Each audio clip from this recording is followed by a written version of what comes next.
This is Goku-san, DBZ, and of course, welcome once again to Top 12 Sunday.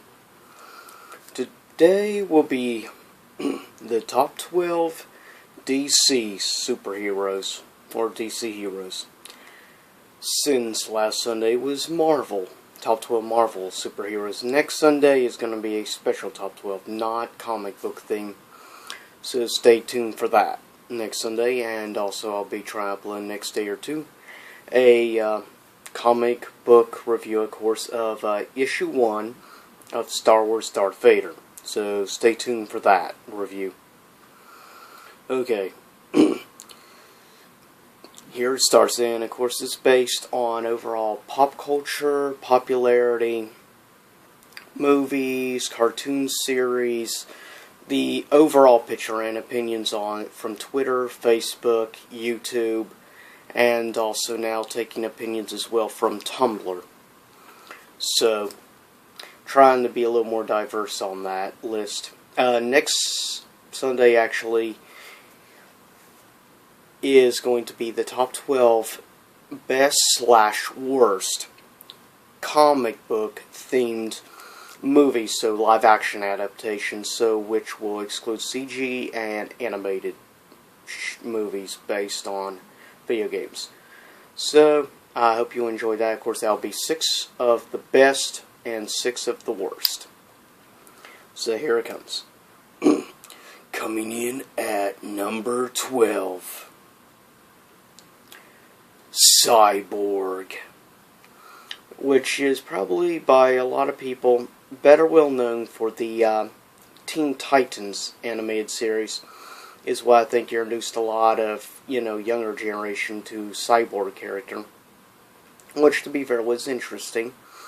Of course, later on, Cyborg is brought into some other DC animated series, and he was even introduced in Smallville by, I forget the exact name of the actor who played Cyborg in Smallville, but it was the same guy who played Jet Jackson, the famous Jet Jackson, which sadly passed away several years ago in an accident.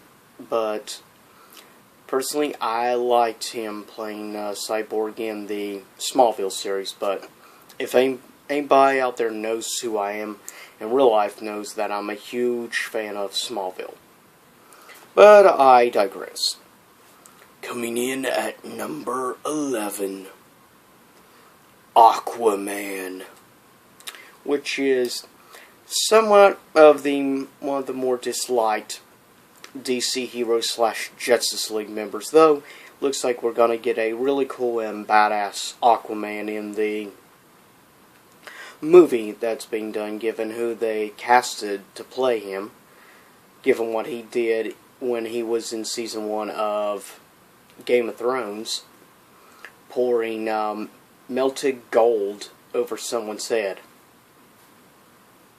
And also, of course, James, trying to remember his name now, James Wan, of course, was announced to be the director of the Aquaman movie, so that gives me some hope for it, given who they casted as Aquaman and also who's going to be directing Aquaman, because I'm a big fan of James Wan and his horror movies. Insidious helped with Sinister, of course, The Conjuring, and of course he also did the first few Paranormal Activity movies. And he's done some other work as well. Though, yeah, I'm not even going to mention Furious 7. Coming in at number 10. Definitely one of the more gothic type characters in the DC universe, Raven.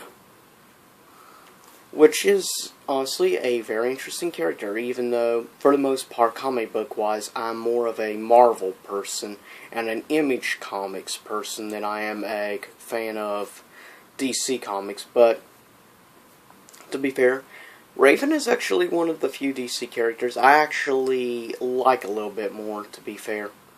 I think she's an interesting character, and honestly, I would be really interested to learn more about her backstory origin story.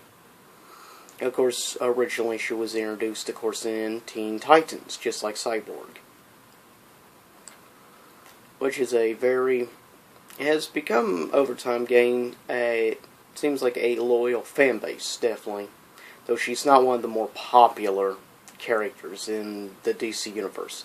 She's one of the more interesting, more layered characters, I guess you could say. Coming in at number 9. Formerly known as Mr. Marvel until Marvel Comics sued for copyrights. Shazam.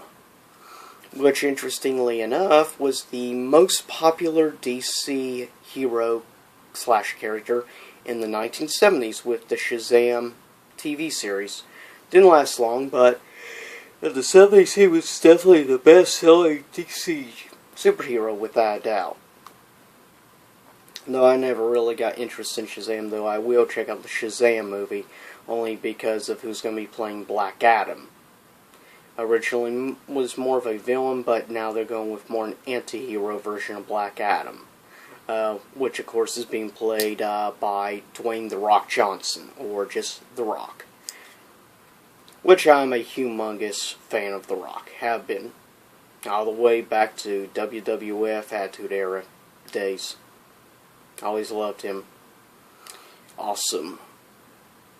In ring, great, definitely great on the mic, and of course in real life he's also proven to be a good actor as well. Coming in at number 8, the only tie. Hawk Girl and Hawkman. Which are both interesting characters, though. Between the two, I've seen more of Hawkgirl than I have of Hawkman. Which I saw Hawkgirl in, like, the Justice League animated series, of course. And then you also have, of course, Hawkman, which I know more from the, from Smallville, which was introduced, I believe, in Season 8, or Season 9. I'm trying to remember which season it was he was introduced in. I think it may have been actually Season 9. But, as, of course, when Clark and the, growing, young Justice League group, I guess you could say, ends up discovering this secret society hero group of the past, and Hawkman was a member of, and of course that is the Justice Society, which is interesting. A good friend of mine is very obsessed over Justice Society comics. That's like his favorite DC comic series. That and then probably Watchmen. But, anyways, coming in at number 7, also a member of the Justice Society, Dr. Fate. Which, of course, Dr. Fate is like DC's version, I guess you could say, in some aspects of Doctor Strange. Because he has the supernatural powers and abilities, like Doctor Strange, except Doctor Strange learns these abilities and controls them completely himself. The guy who is Dr. Fate only becomes Dr. Fate once he puts on, the helmet, the special mask helmet of his, and then he gains, basically an insane amount of mystical powers. And, of course, since he controls, mystical, supernatural powers and stuff, obviously, characters like, for instance, Clark Kent, a.k.a. Superman, a.k.a. Naman, a.k.a. Kal-El, basically is, of course, we learned, is not immune to magic, which is interesting. But, I personally really loved the portrayal of Dr. Fate in Smallville. I thought it was very interesting, and personally is actually one other character other than, Raven character that I'd like to learn more about. Dr. Fate is definitely one of probably the more underrated characters in DC, though he's one of the most powerful characters in DC. But he's also one of the more fascinating ones. But that's just my opinion. Coming in at number 6, Green Lantern. which, of course, there is a 2020 Green Lantern movie, and regardless what some people may say, I personally liked the Green Lantern movie back a few years ago, starring Ryan Reynolds. Now, was there problems with that movie? Obviously, yes. Mainly, it was just the story and stuff, I think, certain elements in it, and that was more because of the script. Ryan Reynolds himself actually did a very good job as Green Lantern, personally.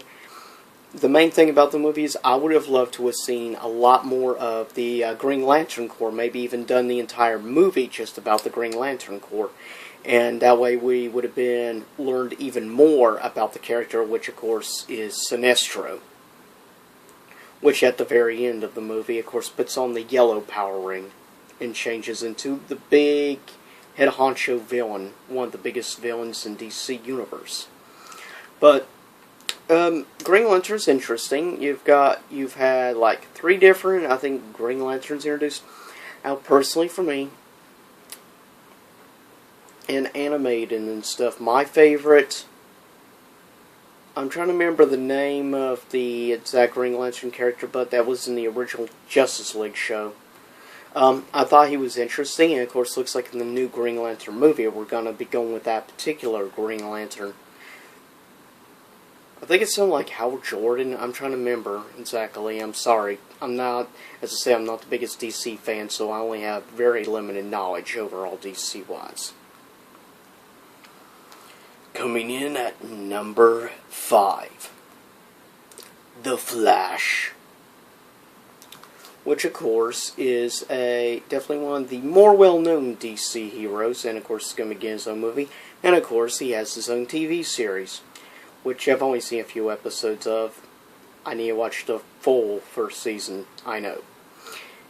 Good from what I saw. I especially loved the episode with Mark Hamill in it. But Mark Hamill's awesome. Hands down. But Flash was interesting, I thought. Now, I never saw the older Flash series, I think from the early 90s.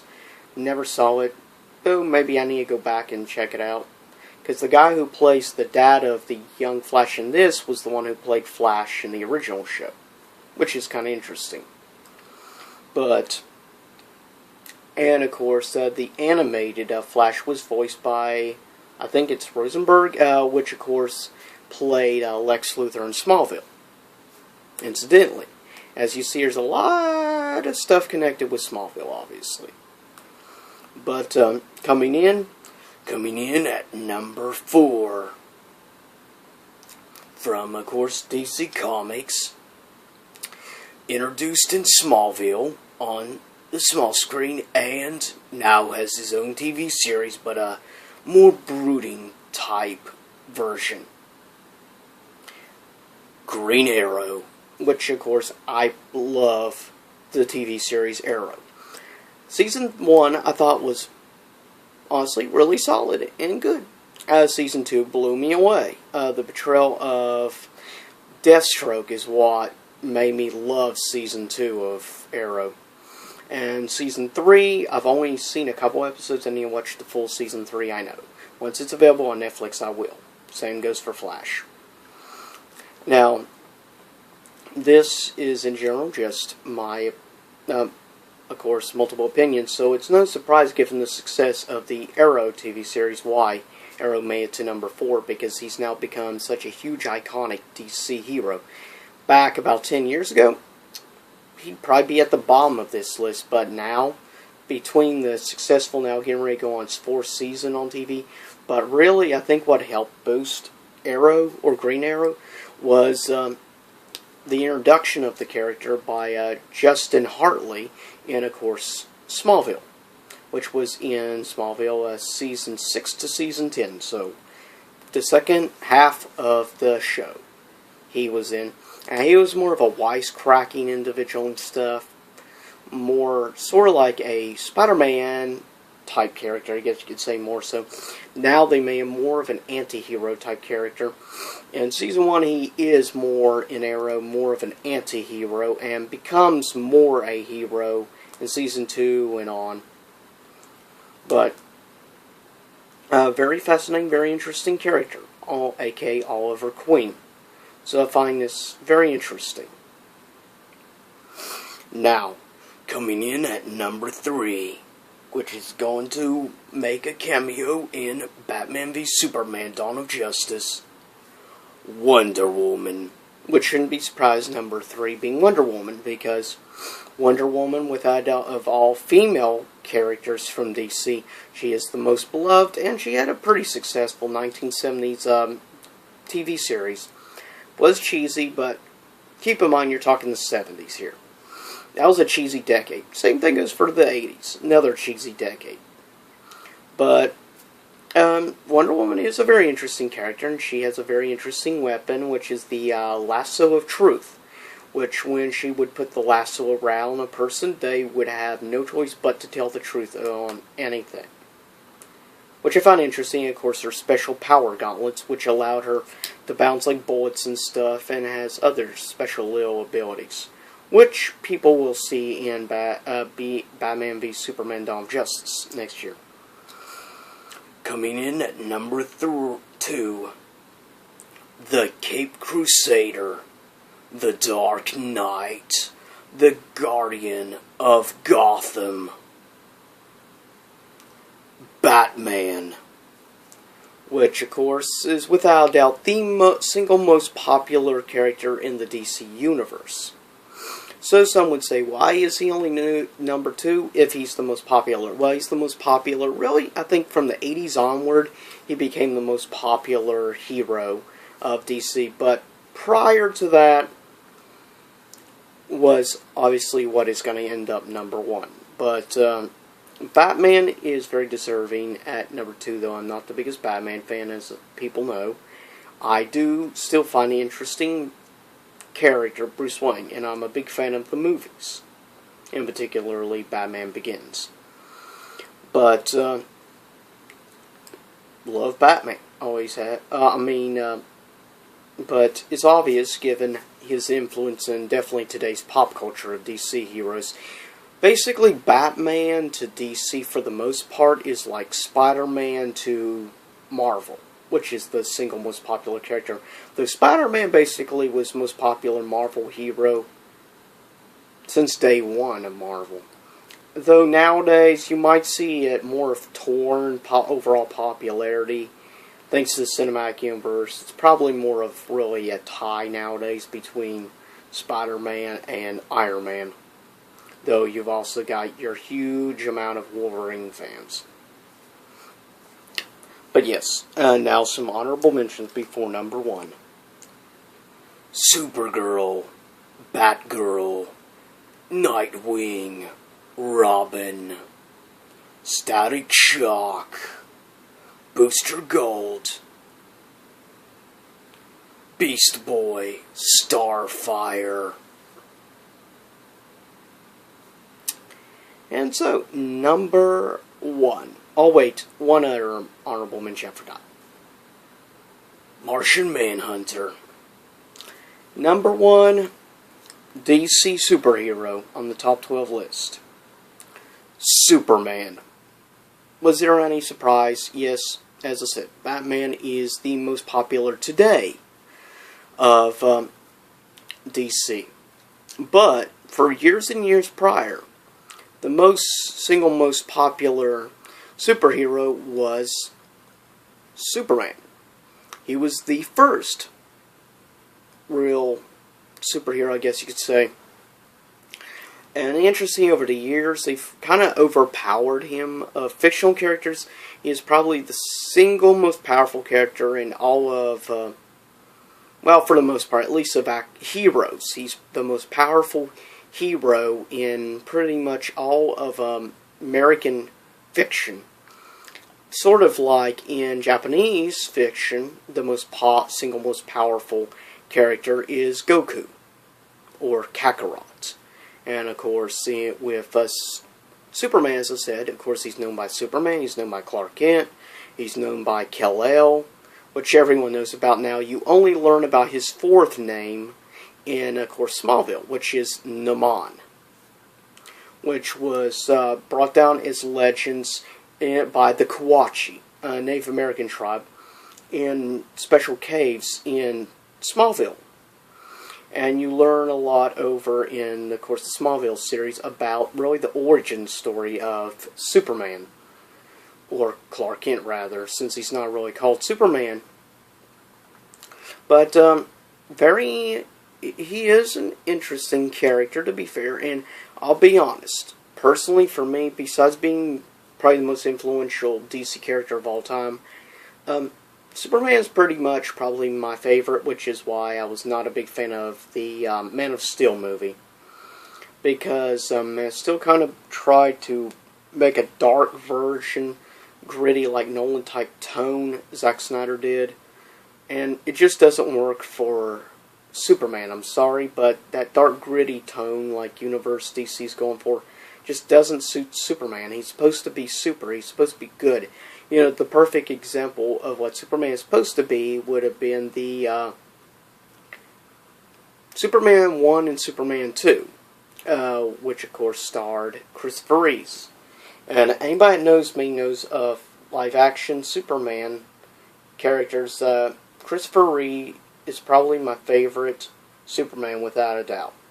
Now, of Clark Kent character, my favorite Clark Kent is probably Smallville. Though, I also admit I love the cheesiness of the Dean Cain Superman / Clark Kent. That's just me. It just really depends on the person, really, for the most part. But that was the top 12 Marvel superheroes list. I mean, DC heroes, my bad. But, of course, as I said, hope you stay tuned for next week's top 12, which will be the top 12 best and worst video game adaptations into live-action movies. So, I'll be curious to see what your opinion is. And also, as always, of course, this is Goku-san DBZ. Peace out, and also please leave a comment below. Give me ideas for future top 12s or for comic review, book review, movie review, possibly in the future, or of course video game review. Please subscribe, let us know about my channel. And of course you can follow me on Twitter at twitter.com/GokuSunDBZ. And you can also follow me on GooglePlus.com. And nope, I'll talk to you soon enough. Peace out to YouTube land.